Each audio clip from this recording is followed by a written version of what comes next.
Good morning students.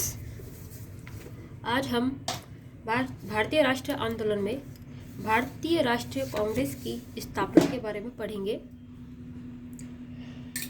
भारतीय राष्ट्रीय कांग्रेस की स्थापना संभवतः अंग्रेजी सरकार के आशीर्वाद से एक अवकाश प्राप्त अंग्रेज अधिकारी एलन ऑक्टेवियन ह्यूम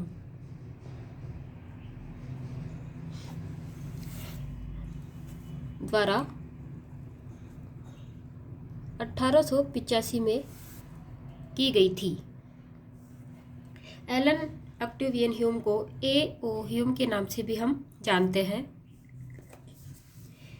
ह्यूम ने 1884 में भारतीय राष्ट्रीय संघ की स्थापना की थी, जिसका प्रथम अधिवेशन 28 दिसंबर 1885 को बम्बई स्थित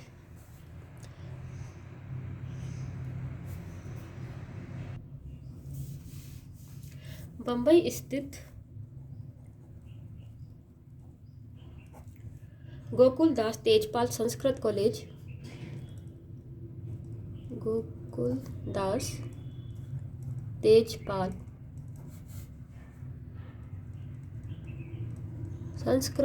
में आयोजित किया गया था। अर्थात भारतीय राष्ट्रीय संघ की स्थापना 1884 में A.O. ह्यूम ने कर दी थी और उसका प्रथम अधिवेशन 28 दिसंबर 1885 को बम्बई स्थित गोकुलदास तेजपाल संस्कृत कॉलेज में आयोजित किया गया था।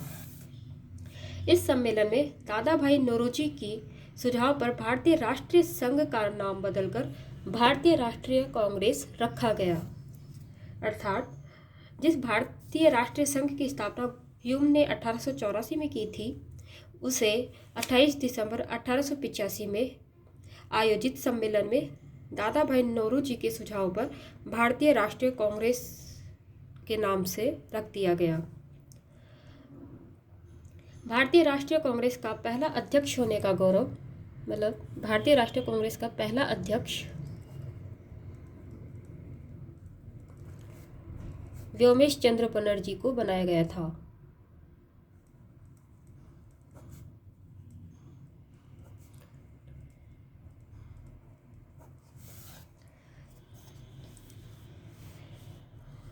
कांग्रेस के प्रथम बम्बई अधिवेशन में कुल 72 सदस्यों ने भाग लिया था, जिसमें कुछ जो थे वो थे दादा भाई Naoroji, Firoz Shah Mehta, Dinshaw Wacha, Kashinath Telang, B Raghavachari, N.G. Chandavarkar, S. Subramaniam आदि। भारतीय राष्ट्रीय संघ, जिसका अधिवेशन पुणे में आयोजित होना था, लेकिन वहां पर अकाल पड़ जाने के कारण अधिवेशन बम्बई में आयोजित किया गया 1885 में। भारतीय राष्ट्रीय संघ को भारतीय राष्ट्रीय कांग्रेस का अग्रदूत माना जाता है। कांग्रेस का दूसरा अधिवेशन कोलकाता में हुआ, जिसमें कुल 343 प्रतिनिधि।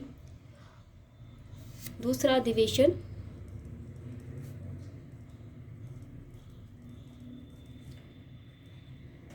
कोलकाता में,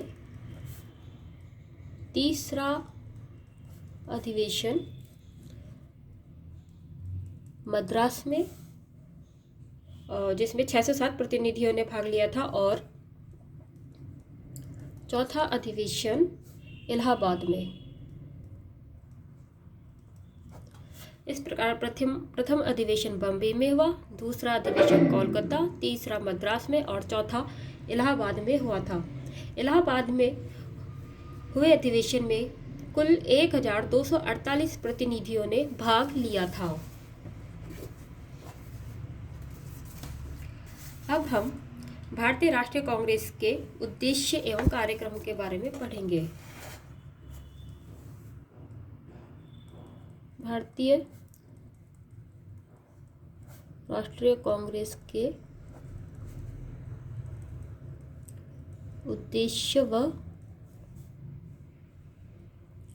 कार्यक्रम।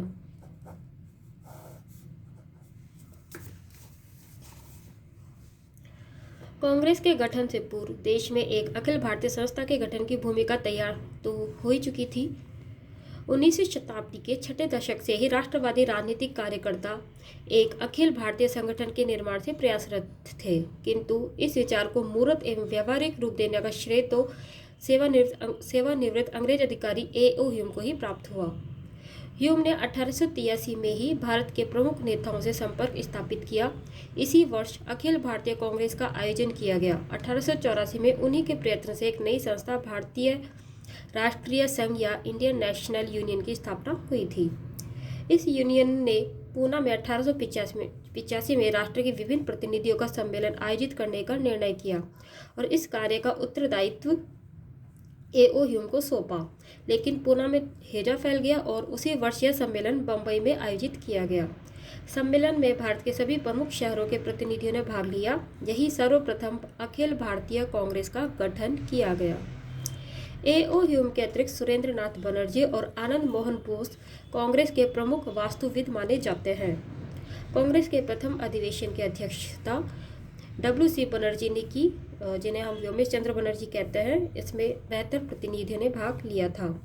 इसके पश्चात प्रतिवर्ष भारत के विभिन्न शहरों में इसका वार्षिक अधिवेशन आयोजित किया जाता था। देश के प्रख्यात राष्ट्रवादी नेताओं ने कांग्रेस के प्रारंभिक चरण में इसकी अध्यक्षता की तथा उसे सुयोग्य नेतृत्व प्रदान किया।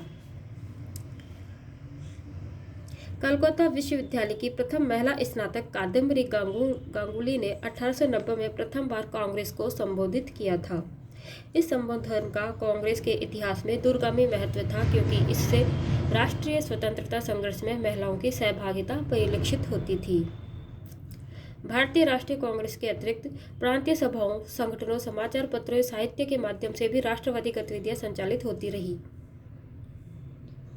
भारतीय राष्ट्रीय कांग्रेस के जो उद्देश्य कार्यक्रम थे उनमें लोकतांत्रिक राष्ट्रवादी आंदोलन चलाना, भारतीयों को राजनीतिक लक्ष्यों से परिचित कराना और राजनीतिक शिक्षा देना, आंदोलन के लिए मुख्यालय की स्थापना, देश के विभिन्न भागों के राजनीतिक नेताओं तथा कार्यकर्ताओं के मध्य मैत्रीपूर्ण संबंधों की स्थापना को प्रोत्साहित करना, उपनिवेशवादी विरोधी विचारधारा को प्रोत्साहन एवं समर्थन देना, एक सामान्य आर्थिक एवं राजनीतिक कार्यक्रम हेतु देशवासियों को एकमत करना, लोगों को जाति, धर्म एवं प्रांतीयता की भावना से उठाकर उनमें एक राष्ट्रीय व्यापी अनुभव को जागृत करना, भारतीय राष्ट्रवादी भावना को प्रोत्साहन एवं उसका प्रसार करना।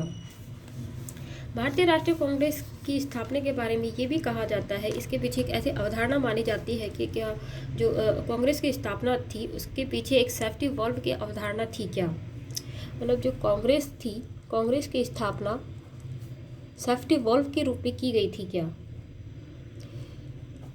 इसके पीछे जो अवधारणा थी उसे हम जानेंगे। कहा जाता है कि जो A.O. ह्यूम ने राष्ट्रीय कांग्रेस की स्थापना में जिन मुख्य लक्ष्यों को ध्यान में रखकर सहयोग दिया था उनमें सबसे प्रमुख था अंग्रेजी शासन के विरुद्ध बढ़ते हुए जन असंतोष के लिए सुरक्षा कपाट अर्थात सेफ्टी वॉल्व की व्यवस्था करना। अर्थात A.O. ह्यूम ने राष्ट्रीय कांग्रेस की स्थापना अंग्रेजी शासन के विरुद्ध भारत में जो जन असंतोष बढ़ रहा था उसे कम करने के लिए भारतीय राष्ट्रीय कांग्रेस की स्थापना एक सेफ्टी वॉल्व के रूप में की थी।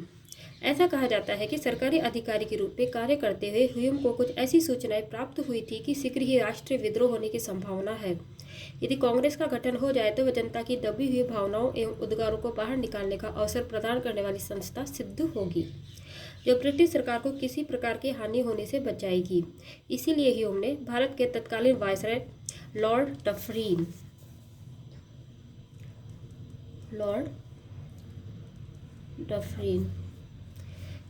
से अनुरोध किया कि कांग्रेस की स्थापना में किसी भी तरह की रुकावट वे पैदा नहीं करें।